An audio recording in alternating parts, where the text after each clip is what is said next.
All right, so glad you could join me right here on the Heatwave on QTV. My name is Charlie, and I bring to you again, like on this show we get to talk about the people that are making the moves and the shakes in the music industry or any other industry. If they are doing something, they're going to be on the show, and we bring them up and close and personal right in your living rooms. My guest today has been in the industry for close to 2 decades now, and he's done so much for the industry that you can't talk about Zambia music without mentioning his name. He's revolutionized the sound of Zambia music from the time it started to where it is now. And most of them call him a ladies' man because of his grooming. But to me, I call him CQ, and he's on the show. How you doing? Hey, Charlie, what's good? What a great introduction, man. I'm absolutely great, man. So humble to have you on the show today. I'm humbled, too. I'm humbled to be here, man. Yeah, first things first. Yeah. Man, let me say this. You always look good. How you manage to maintain that? You have a stylist or something? No. I think, first of all, I love looking good for myself before I look good for somebody else. Yeah. So before someone thinks I want to look good for them, I want to look good for myself before I please somebody else. So yeah. I think it's a habit that I grew up with. Yeah. When I was still little, I just loved fashion. I like trending. I like things that are trending. So I like to look good for myself before. Yeah. Absolutely amazing. So now let's start from the beginning. You at 10 was at church in a choir. Yeah. Was that where the whole vision began? Yes. Tell us about it. I grew up in a home where I never sang. You know, my mom and dad would play music from Dolly Parton and all those oldies and whatnot. But my aunt sister is the one that used to mimic. She would follow songs, she would sing, but I just used to listen. I would just listen to songs. Yeah. I was on the quiet side. Never did I try to sing anyone's song. But surprisingly, when at the age of 10, Mom invited me to a new church, which was Northmid Assemblies, because I grew up in Northmid. Yeah. So the first time I attended church there was around this period, festive season, and there was a lot of plays by kids and whatnot. So I think I was moved by the way the kids were performing. They did a lot of plays and they were singing. And I think the singing part is what really moved me. Because I was like, wow, these guys are singing. I can do this. But I'd never sung anywhere. Yeah. So I was trying to look for a way to join the group. But then it was a bit difficult because it was the first time for me at church. So I noticed one of the guys that I went to school with. I was like, I know that guy from my school. I know. So after church, I looked for him, I found him, I was like, hey man, that was great. I want to join, I want to be part of that choir. And they was like, no problem, man. It's a church program. You come on Saturdays for rehearsals and then we often perform. I was like, please, I want to join. And that's how I joined. And it never took too long before I became the song leader of the same choir. Wow. Yeah. So I don't know, but it just happened that I became one of, the song leaders of the same choir. Yeah. And that's how the whole thing started. And it was like back in the days, we would play live music. Wow. So we'd sing on live instruments, singing live as a child, as a kid. I remember the people that I was with in the same choir was Hazy Jones, Adrian Gosa. I used to be with him in the same choir. He was in the same choir? Yeah, we were together. Wow. Nalu, Exile's wife. Yeah. We were together in the same choir. Wow. Yeah. It was packed with talent. It was packed. Even Faith as at MBC. Yeah. Yeah. We used to be in the same choir. So, yeah, that's where it all started. But then it was just more like a hobby. And I didn't know it was like talent and whatnot. So after I went to junior secondary, forgot about the music, just concentrated on my sport. I was very good at basketball. Yeah. And I met one of the uncles from church. After some years, I was in grade 9 by then. And they was like, hey, good to see you. You've grown now. Are you still singing? And I was like, no, stop singing. I was like, no, you can't stop singing. That's a gift God has given you. Yeah. If you don't use your gift, God will take it away from you. I was like, gifts? Okay. So it stuck to my heart and like, okay, maybe let me start. So I started singing, rehearsing again. And then by the time I was completing school, I had this dream of just forming a group.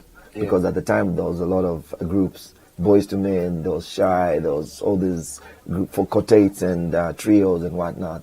So I was looking for partners to, form groups with. And I guess it was after school that I decided to form a group. And my first group was Just Cause. Just Close, yeah. Yes, Just Close. So the group comprised of me, the notables, of course, JK, and Chileshe is late, one of the guys that I started up the group with, and Musonda is on the corporate board. I don't know what he's doing, but I think the two of us are the ones that have just remained relevant and still doing what we're doing.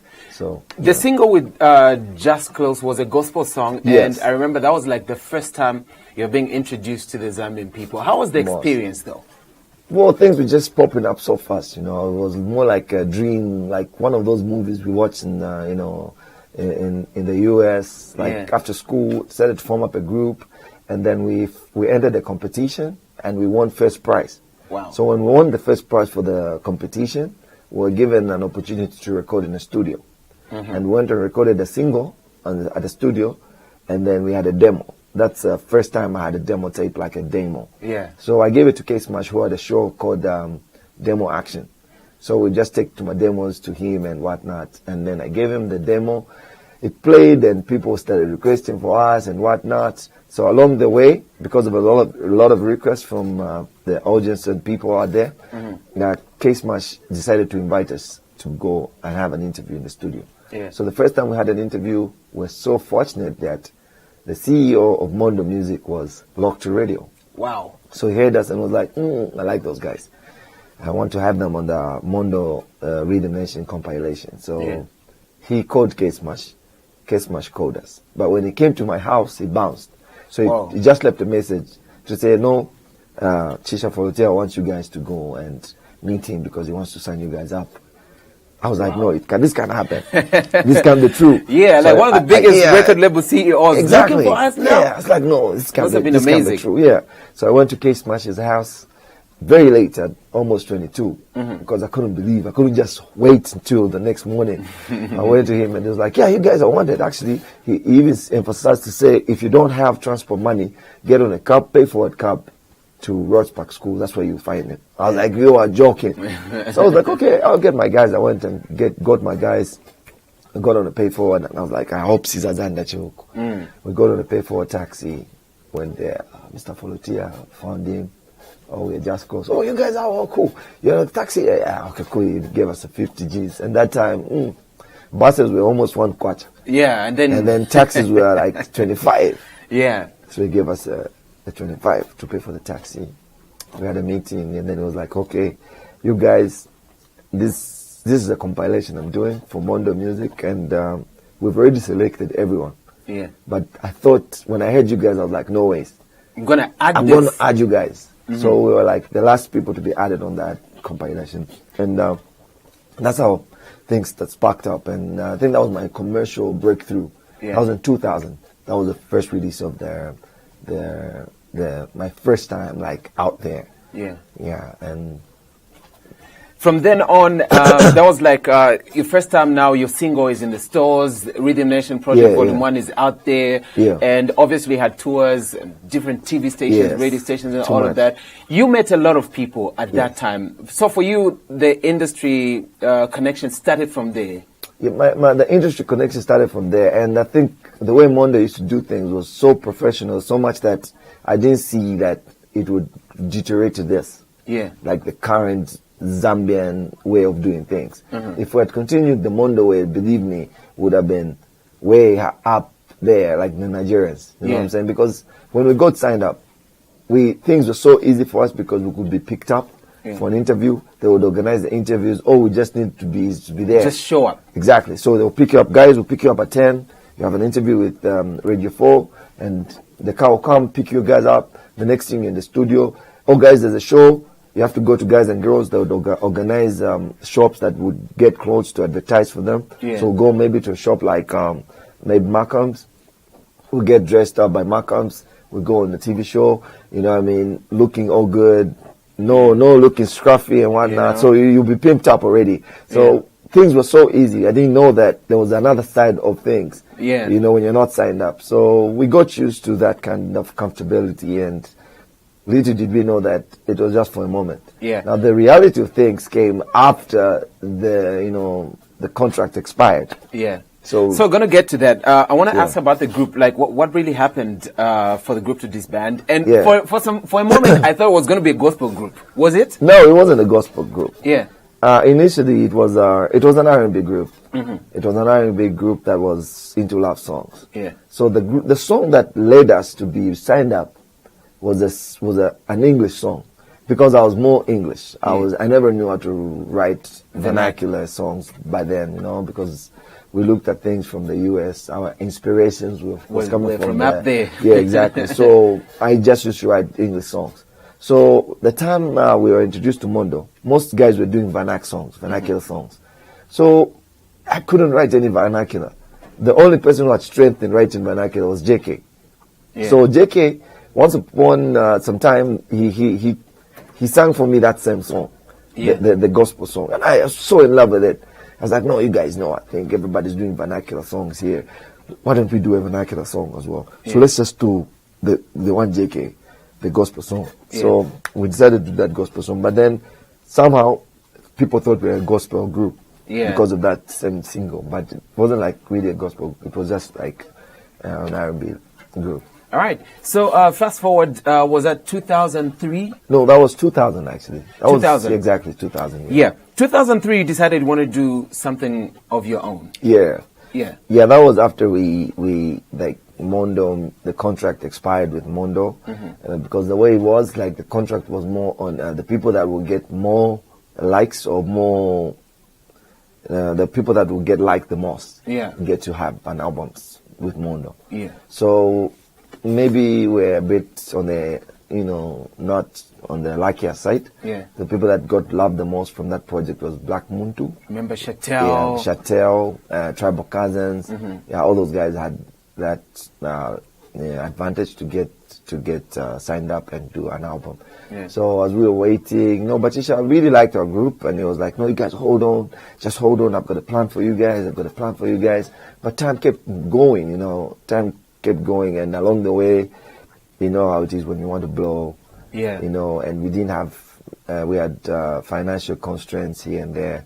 So me and JK could not practice as much as we were supposed to, because he was living in Divala and we had Woodlands, and we couldn't meet up. So we disbanded due to financial constraints. And then JK, the next thing, I saw him appearing on MC Wabuno's, record, Yeah. and the next thing he was like a new age.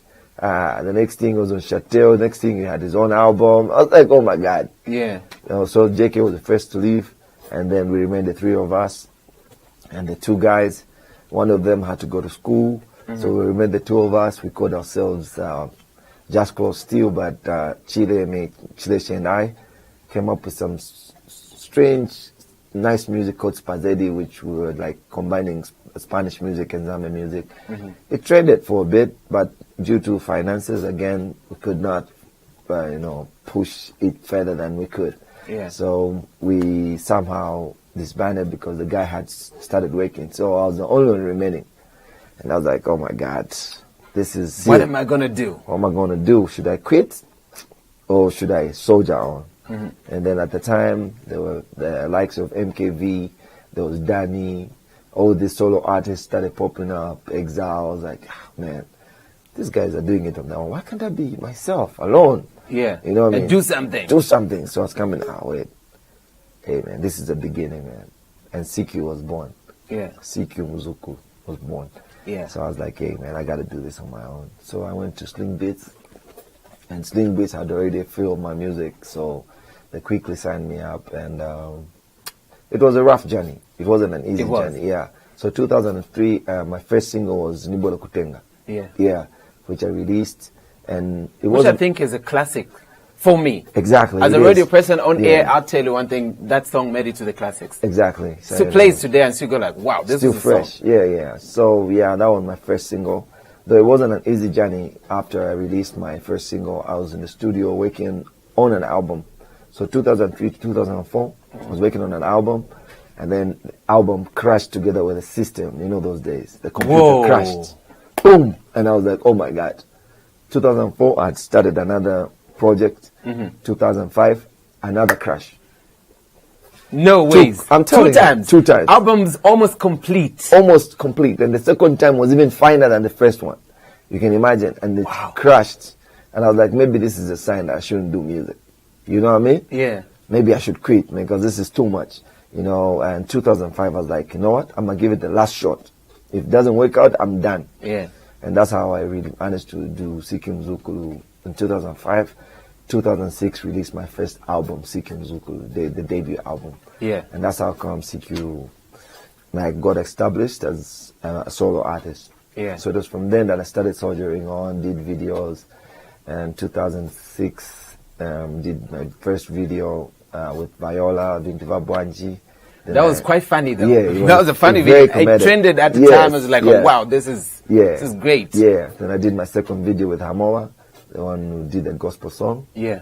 The song was on the album, Shakaleke. It also trended, and then I did Waziwa, which was my favorite. Yeah, exactly. I did Waziwa, then I did Nakwewa.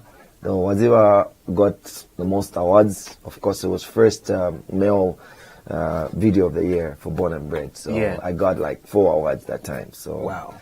And that was it, like for CQ to just make his mark and be in the music industry. All right. Yeah. I'm always so fortunate to have guys that actually started like 10, 20 years ago, because now you get to get the perspective of how music was then and how it is now. But let's check out one of my favorite videos from the album Mzukulu. On the other side, we'll still talk more with CQ. This is the Heat Wave. Don't go away.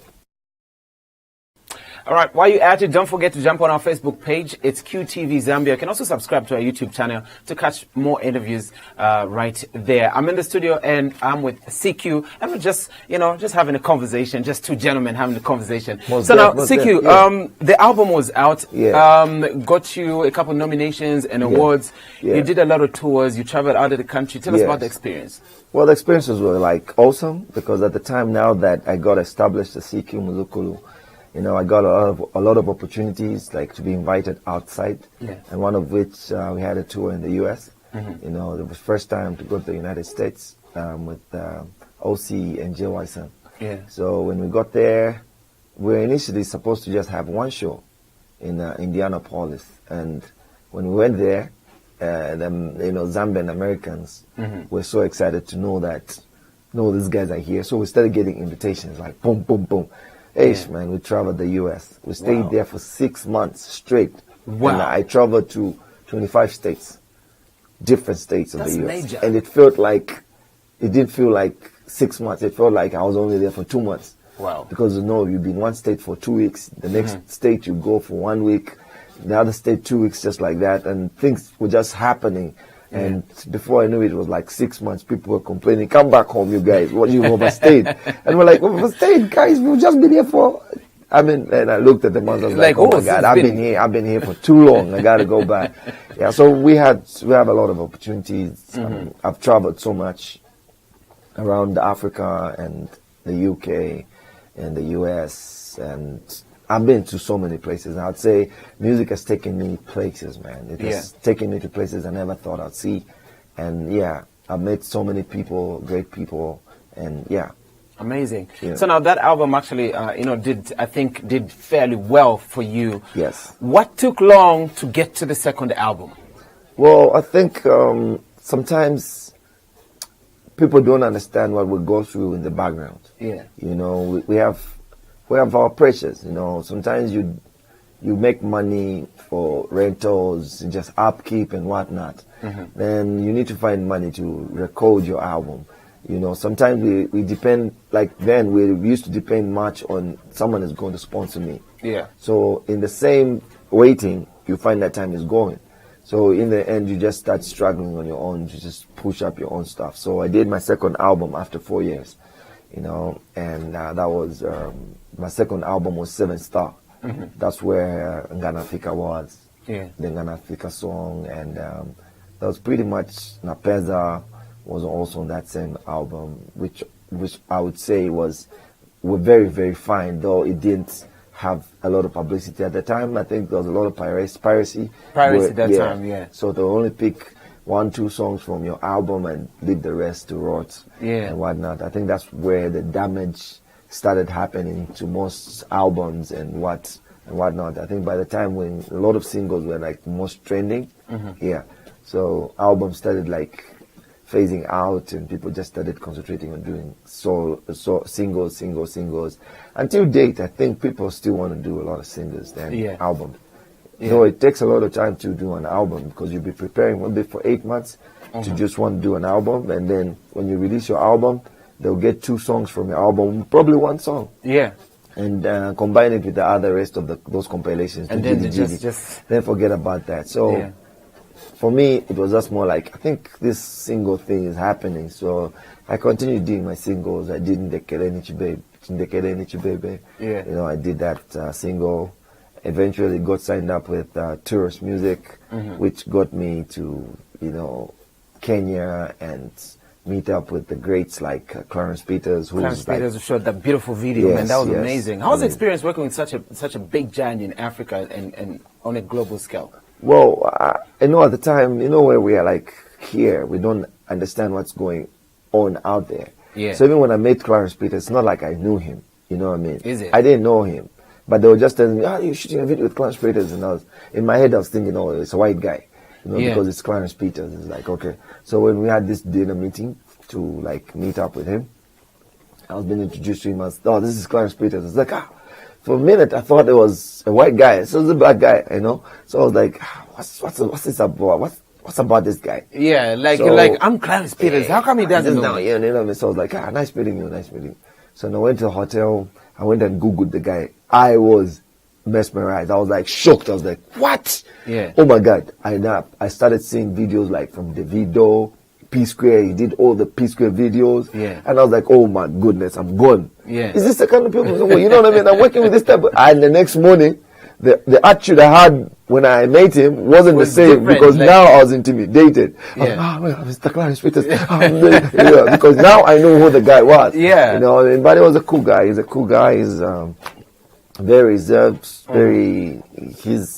he's a cool guy. Yeah. But he's very serious when it comes to work. When it comes to work, he changes. Like, he just changes, man. He wants you to do what he wants you to do. Yeah. So all you have to do is just play your role and do your thing. The next thing, I was just seeing the video, like, wow, okay. I didn't know what I was doing, but this guy is doing justice, you know. And obviously, when you're working with the big shots, man, there's always a price for it. Yeah. Believe it or not, I think I can boast to it that I was the first Zambian artist to premiere on Trace Urban. Not Trace Africa, but Trace Urban. I remember you know that. what I mean? Yeah. So, you know, like he told me, hey, yo, man, the video is done. So we're premiering it on Trace Urban, and they gave me the time. Yeah. So I posted that on my Facebook, like, hey, check out my video on Trace at 18:30. You know Zambians. Yeah. Yeah, Zambians always have this. We want to see. No, let's see this. Yeah, no, but 18:29, 18:30, and the people were like, where's your video? Where's your video? You know what I mean? Yeah. Like, it's almost just 18:31. Boom, my video was on. Like, after Chris Brown, I was like, oh, Jesus. Yeah. You know what I mean? There we go. Yeah, we made it. Yeah, we made it. So that was it, man. And I was showcased on so many other, you know, international channels like BET, MTV Base, you know, some other channels that we don't even have on our bouquets. No, but I was given the program. But I think that song really went viral, and it's showcased on other international channels. Yeah. Yeah.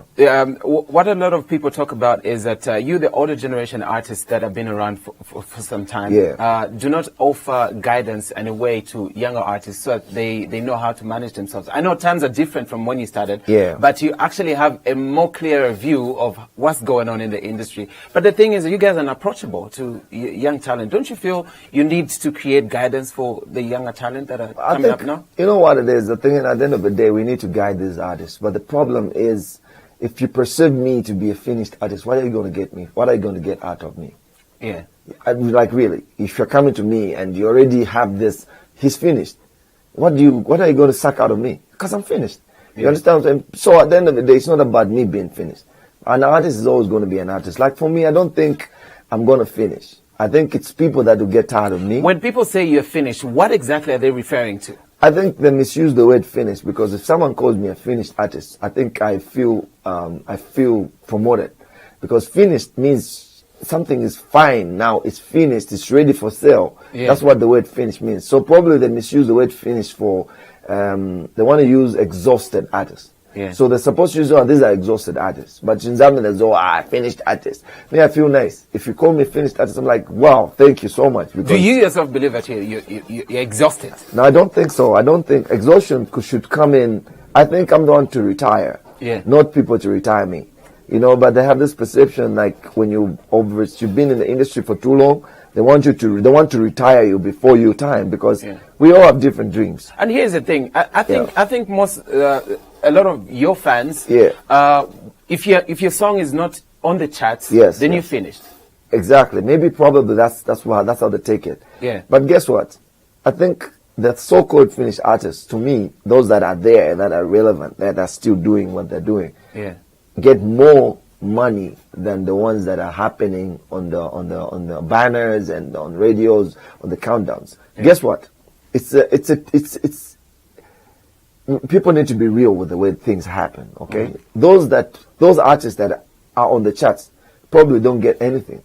Believe it or not, the people that you see on banners don't get as much as the artists that are doing things in the background. You'll be so surprised that the people that are making the monies are the people that are not even on banners. Wow. So which one would you choose to be? To be exposed, to be all over the banners, and yet you're not making anything when you're quieter and making the money, because people invite you for serious events, corporate events on Tuesday, on Wednesdays, they'll call you, Airtel or Stanbic or having a function, and probably weddings and whatnot. You'll be making your money quietly than to be put on banners just to make money to pay off your dates, because one can go in a show. Has to pay me by tomorrow morning.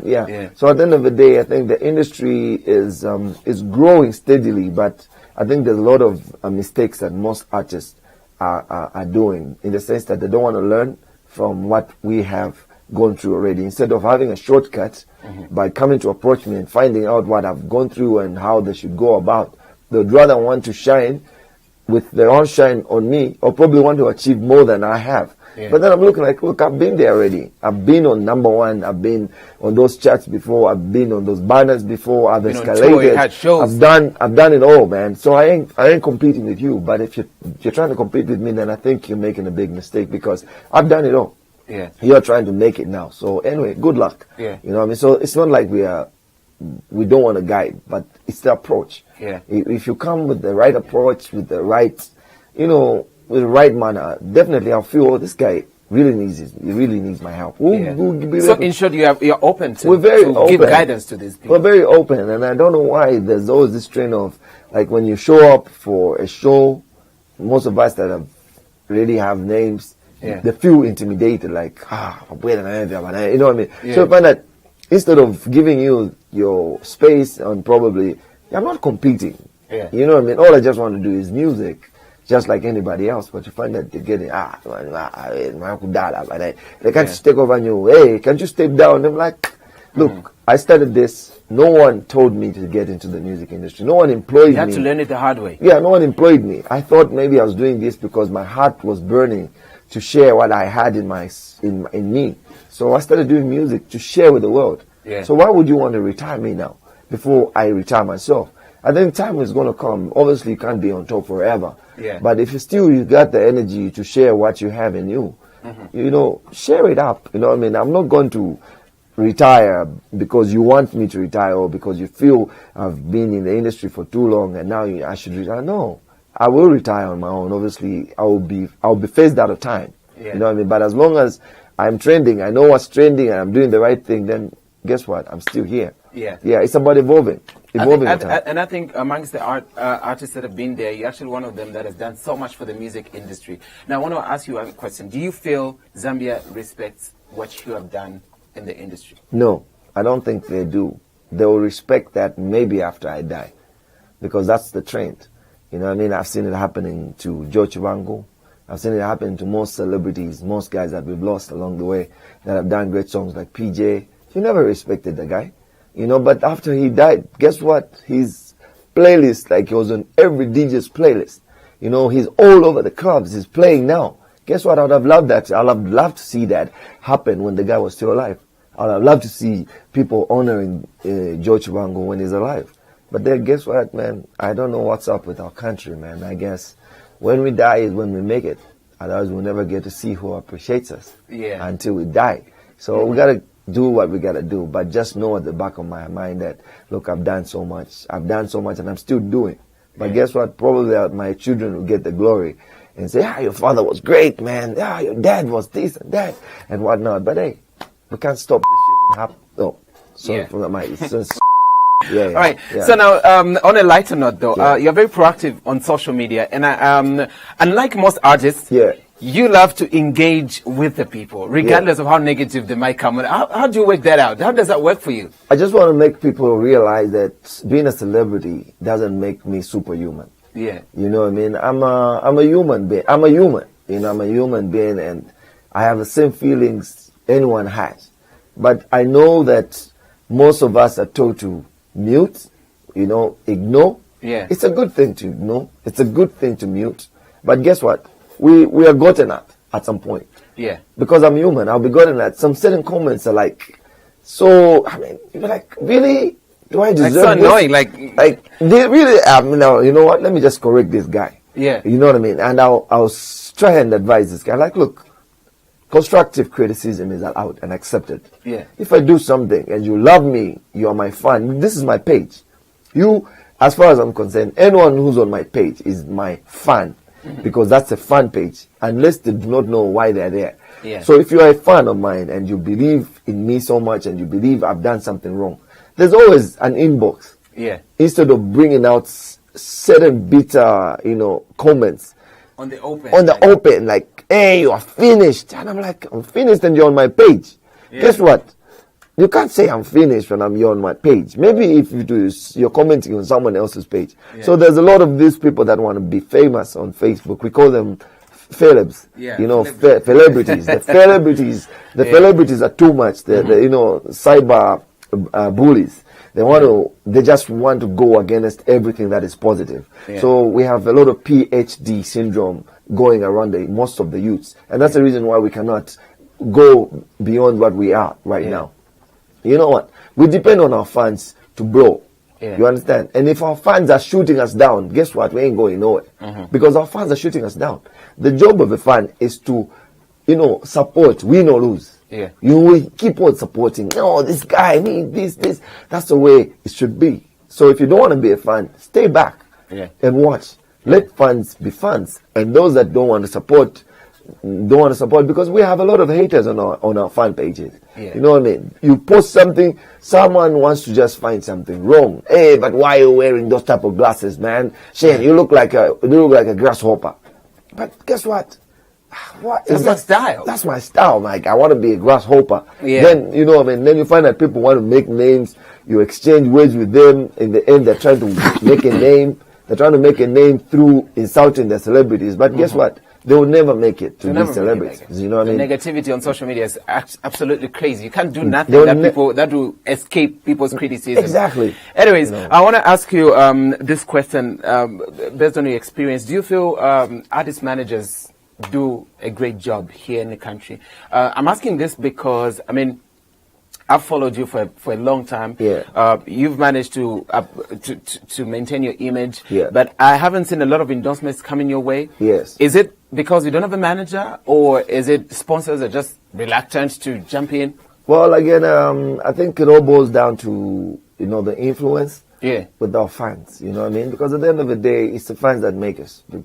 Because if you are a fan and now you feel CQ probably girls like him. You understand? That is not my problem if girls like me. You understand? Maybe they like me, the way that I handle myself, the way I dress. They would like me, and then you start envying that the girls for liking me. You start competing with me. You will not promote me. You'll be feeling like, once I get this guy onto this business, that means the number of girls or the number will multiply. Then I'll remain with nothing. So it's petty things that people really feel they should hook me up for. It's petty, there's women and, little things like cars, money, and what. These are petty things, guys. Let's look at the bigger picture. Yeah. You know what I mean? We got kids. We want to support our kids to school. This is the business. This is just not showbiz. Probably showbiz could be there, but at the end of the day, we talk about women. Really?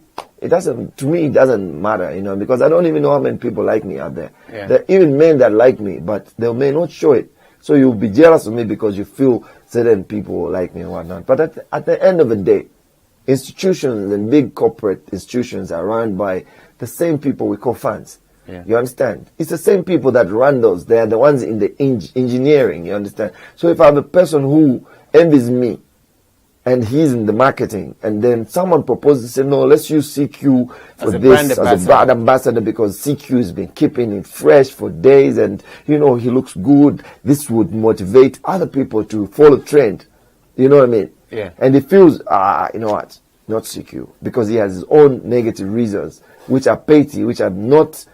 He's not looking at it from a broad perspective. He's looking at it from his enclosed area, you understand? So you find that most of us are blocked. We're not going to penetrate because even a corporate institution is run by an individual. It's individuals that sit to decide. Yeah. So if the person feels intimidated for you or about you, he will not include you on that list. He'll get the people that he feels are not competition to him. Mm-hmm. So we have competitions with the people that run these engines, man. We have competitions with marketing managers of nowadays because they're young guys like us. You know what I mean? They're young youths and they feel intimidated. They want to be the only ones to, dawn. You know what I mean? Yeah. I mean, so they will not give you that opportunity. They want to shine. They will rather go to someone who is upcoming, endorse him, so that they can still call them boss. Yeah. They know that maybe if they endorse me and with what I already have, I'll be probably beyond him. But he's forgetting that he's working. Mm-hmm. You know what I mean? Work is work. Do work for corporate institution and give the corporate institution what it needs to get. Yeah. It's not you as an individual. It's the corporate image. And I mean, at the end of the day, we are blessed with the gift of music, and I believe that no one can close my doors. Yeah. You can only delay me, but you will not close my doors completely. Because if God has given you an opportunity to open doors for me, you know that I'm the right guy, and then you feel within your rights that I am not going to hook up this guy because of petty reasons. Guess what? God will hold on that position for me until you move out of that position. Still gonna get God will give me that opportunity to blow. That's why you feel people get touched like, sorry for my language, man. Oh my God, like, this guy has made it. You know what I mean? How does it make you feel when you block this guy? And then he ends up to being where he is. Mm-hmm. It's still, like for me, I always depend. I say God is the one that gives me everything. You can block me from this opportunity, but guess what? It won't go anywhere. It will wait for me until you move out of the way. You use somebody else to give me my gift, my present. What's mine is mine. Yeah. So whether you give me now or you don't give me now, guess what? My time is right. God's timing is always the best. Yeah. You got a brand new single out. Yeah. Tell us a bit more about that one. It's absolutely amazing. The first time I heard it, I was blown away because it sounds current and fresh. Exactly. It's a new style, though. Yeah. Like I mentioned earlier, like we listen to this new music. Mm-hmm. We listen to the current productions. We watch all these channels, international channels. We get influences from the same source. We get the influences either from the West African side, probably for Africa, where Nigerian music and Ghanaian music is trending. So we listen to that, and we listen to South African music. I listen to international music. So there's no way I'm going to make a song that will sound so old, probably 17 years backwards. You know what I mean? That will not sound like me. So I need to feel in. I need to sink into the new. Mm-hmm. For me to sound relevant. So I worked with the right producers like Kekero. Kekero, he's got the magic. He knows got the magic sounds. Yeah. So that dude is on fire, man. Like, he's got the trends in terms of any sound that's playing now. Yeah, most def. So he worked with a young producer called B2. He's my producer from Billboard Music. Yeah. And in collaboration with Kekero, and that's what sparked up. Yeah. So I think that's the direction we need to start taking as artists that have names from the past to now. If we have to evolve with time, we need to work with the right producers, and we have to listen to these young producers. Yeah. And sometimes you be so much in your sound, so you need to be corrected, to be guided for the new sound. Right. So you need to listen. You need to listen to what the producer tells you, or probably these young artists that would be in the studio with you. Just take it, adhere and do it, because music changes, man. Yeah. But if you want a feel of what I have gone through, I'll be able to guide you. Be like, no, this music, we do it like this. Together with the new, you spark up something good. Excellent. That's how it's done. Lovely. So, yeah. So, if people can download Wengi on your pages, how do they find you? Yeah, they can follow me on CQ Muzukulu, as in that's my fan page. You got to join my fan page. You can find me on Instagram, CQ Muzukulu Sugar 7. That's on my Instagram, and my Facebook is full. My Facebook, but my Facebook page is open for you guys to, get to download my music, my old videos, my old music. Everything is there, and obviously my current, my current situation and my events that will be happening, what's happening, are all posted on my Facebook page, CQ Muzukulu. So if you get me there, you can get me there. All right, so you do like the page. Download the brand new song. It's absolutely amazing. It's playing on Q. You can catch it. It's called Wengi by CQ. Now, before I close, did you really teach JK to sing? Well, I don't know. I can't teach someone how to sing. Yeah. Someone already has a gift. I was just a song leader of the group. I'm the one that formed the group. So if I have someone, I've already seen your potential. For me to make you join my group, that means I've already seen your potential. JK was already a great artist. All I did was to guide what I felt should be done as a group. Yeah. You know what I mean? I'll just guide, like, no, this is the direction you should take, this is, this and whatnot. But he was already a brilliant, talented artist. So I didn't teach him how to sing. He was already a great artist. But obviously, we learned a lot from each other because we both could sing. So we learned a lot. I learned a lot from him. He learned a lot from me too. So there's no one who taught who, but we just worked together and shared what we knew. CQ, thanks a lot for making an appearance on the Heatwave. Keep shining. Man, so it's been a pleasure to be here. Yeah. Thank you for giving me the spot. Thank you for, inviting me to your show. It's rare that we get to be invited. Absolutely awesome. Yeah. All right, this has been the Heatwave. Catch me again next week as I come back with another interview right here on QTV. My name is Charlie. Till then, keep watching QTV.